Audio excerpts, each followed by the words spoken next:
ರಾಜ್ಯ ರಾಜಕಾರಣ ಎಲ್ಲಾನು ಕೂಡ ದೆಹಲಿಗೆ ಶಿಫ್ಟ್ ಆಗಿದೆ ನಿನ್ನೆ ಸಂಜೆಯಿಂದಲೇ. ಹೈಕಮಾಂಡ್ ಅಂಗಳಕ್ಕೆ ಬದಲಾವಣೆ ಪುನರ್ರಚನೆಯ ಕಗ್ಗಂಟು ಹೋಗಿ ರೀಚ್ ಆಗ್ಬಿಟ್ಟಿದೆ. ಈಗ ಬದಲಾವಣೆ ಮಾಡ್ತಾರೋ ಅಥವಾ ಪುನರ್ರಚನೆ ಮಾಡ್ತಾರಾ ಅನ್ನೋದು ರಾಜ್ಯದ ಜನತೆಗೂ ಇರುವಂತಹ ಪ್ರಶ್ನೆ ಆಗಿದೆ. ನೋಡಿ, ದೆಹಲಿಯಲ್ಲೇ ಬೀಡು ಬಿಟ್ಟಿದ್ದಾರೆ ಸಿಎಂ ಮತ್ತೆ ಡಿಸಿಎಂ. ಇಬ್ಬರಿಗೂ ಅವರವರದೇ ಆದಂಥ ಬೇಡಿಕೆಗಳಿದೆ, ನಿರೀಕ್ಷೆಗಳಿದೆ, ಬಹಳ ದಿನಗಳಿಂದ ಕೇಳ್ಕೊಂಡು ಬರ್ತಾನೆ ಇದ್ದಾರೆ. ಸೊ ಇವತ್ತು ದೆಹಲಿಯಲ್ಲೇ ಇರೋದ್ರಿಂದ ಏನಾಗಬಹುದು ಅನ್ನೋದು ಸಹಜವಾಗಿ ಇರುವಂಥ ಕುತೂಹಲ. ಹಿರಿಯ ಸಚಿವರು ಬೆಳಗ್ಗೆ 11 ಗಂಟೆಗೆ ದೆಹಲಿಯಲ್ಲಿ ಹೈ ವೋಲ್ಟೇಜ್ ಮೀಟಿಂಗ್ನಲ್ಲಿ ಭಾಗಿಯಾಗ್ತಾರೆ.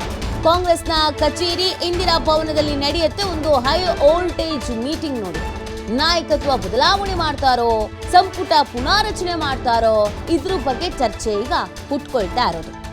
ನಿಮ್ಗೆಲ್ಲ ಗೊತ್ತಿರೋ ಹಾಗೆ ಕಾಂಗ್ರೆಸ್ ಬಹುಮತ ಪಡೆದು ಅಧಿಕಾರಕ್ಕೆ ಬಂದ ನಂತರ ಈ ಸಿಎಂ ಆಯ್ಕೆ ವಿಚಾರ ಸ್ವಲ್ಪ ದಿನಗಳ ಕಾಲ, ಅಂದ್ರೆ ಸಿಎಂ ಅನೌನ್ಸ್ಮೆಂಟ್ ಮಾಡೋದಕ್ಕಿಂತ ಮುಂಚಿತವಾಗಿ ಒಂಚೂರು ಗೊಂದಲ ಇದ್ದಿದ್ದಂತ ಹೌದು ಕಾಂಗ್ರೆಸ್ನಲ್ಲಿ. ಅದಾದಮೇಲೆ ಬಗೆಹರಿತು.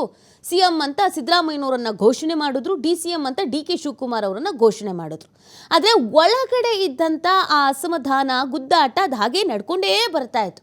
ಯಾವಾಗ ಸರ್ಕಾರ ಅಧಿಕಾರಕ್ಕೆ ಬಂದು 1 ವರ್ಷ ಆಯಿತೋ, 1.5 ವರ್ಷ ಆಯಿತೋ, ನಿಧಾನಕ್ಕೆ ಕಿಡಿಯಾಗಿದ್ದು ಜ್ವಾಲೆಯಾಗಿ ಧಗಿಸೋಕೆ ಶುರು ಆಯಿತು. ನೋಡಿ, 2.5 ವರ್ಷ ಒಪ್ಪಂದ ಆಗಿದೆಯಂತೆ, ಸಿಎಂ ಬದಲಾಗ್ತಾರಂತೆ, ಕುರ್ಚಿ ಬಿಟ್ಕೊಡ್ಬೇಕಂತೆ, 4 ಗೋಡೆ ಮಧ್ಯದಲ್ಲಿ ಮಾತುಕತೆ ಆಗಿತ್ತಂತೆ, ಹೈಕಮಾಂಡ್ ನಾಯಕರಿಗೂ ಗೊತ್ತಿತ್ತಂತೆ, ಅಂತೆ ಕಂತೆ ಹೀಗಂತೆ ಇದು ಸ್ವಲ್ಪ ಜಾಸ್ತಿ ಆಗೋಕೆ ಶುರುವಾಯಿತು.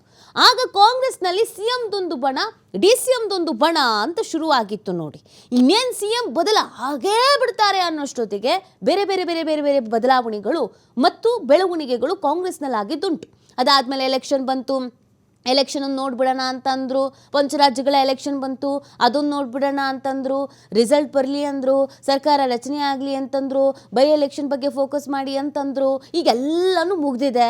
ಕಾಂಗ್ರೆಸ್ ಸರ್ಕಾರಕ್ಕೆ 3 ವರ್ಷನೂ ಕೂಡ ಪೂರ್ಣ ಆಗಿದೆ. ಇನ್ನಿರೋದು 2 ವರ್ಷ. ಈಗಲಾದರೂ ಏನಾದರೂ ಬೆಳವಣಿಗೆ ಬದಲಾವಣೆ ಆಗತ್ತಾ ಅನ್ನೋದು ಪ್ರಶ್ನೆ ಇರೋದು. ಇದ್ರ ಮಧ್ಯದಲ್ಲಿ ಬಂದಂಥ ಒಂದು ವಿಚಾರವೇ ಸಂಪುಟ ಪುನರ್ರಚನೆ ಆಗಲೇಬೇಕು ಅಂತ ಹಠಕ್ಕೆ ಬಿದ್ದಿರೋದು, ಪಟ್ಟು ಹಿಡಿದು ಕೂತಿರೋದು. ಅನೇಕ ಹಿರಿಯ ಶಾಸಕರುಗಳಿದ್ದಾರೆ, 3 ಬಾರಿ ಆಯ್ಕೆ ಆದಂಥ ಶಾಸಕರುಗಳಿದ್ದಾರೆ, ನಮಗೆ ಸಚಿವ ಸ್ಥಾನ ಬೇಕು ಅಂತ ಕೇಳ್ಕೊಳ್ತಾ ಇದ್ದಾರೆ. ಸೊ ಹಾಗಾಗಿ ಸಂಪುಟ ಪುನರ್ರಚನೆಯೋ ಸಿಎಂ ಬದಲಾವಣೆಯೋ ಅನ್ನೋದು ಈಗಿರುವಂಥ ಪ್ರಶ್ನೆ. ಸಂಪುಟ ಪುನರ್ರಚನೆ ಆಯಿತು ಅಂತಂದರೆ ಸಿಎಂ ಬದಲಾವಣೆಗೆ ಅವಕಾಶ ಇಲ್ಲ ಅನ್ನೋದು ಒಂದು ಮಾತಿದೆ. ಗೃಹ ಸಚಿವರು ಹಿಂದೆ ಇದಕ್ಕೆ ಸಂಬಂಧಪಟ್ಟಂತೆ ಸ್ಟೇಟ್ಮೆಂಟ್ ಕೊಟ್ಟಿದ್ರು ಪರಮೇಶ್ವರ್ ಅವರು. ಸಂಪುಟ ಪುನರ್ರಚನೆ ಆದರೆ ಸಿಎಂ ಎಲ್ರಿ ಬದಲಾಗ್ತಾರೆ ಅಂತ ಪ್ರಶ್ನೆ ಮಾಡಿದರು.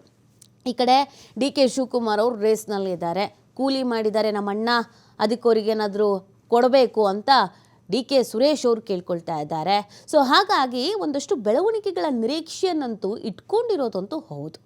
ಆ ನಿರೀಕ್ಷೆಗಳಿಗೆ ಇವತ್ತು ಉತ್ತರ ಸಿಗುತ್ತಾ ಅನ್ನೋದು ಪ್ರಶ್ನೆ.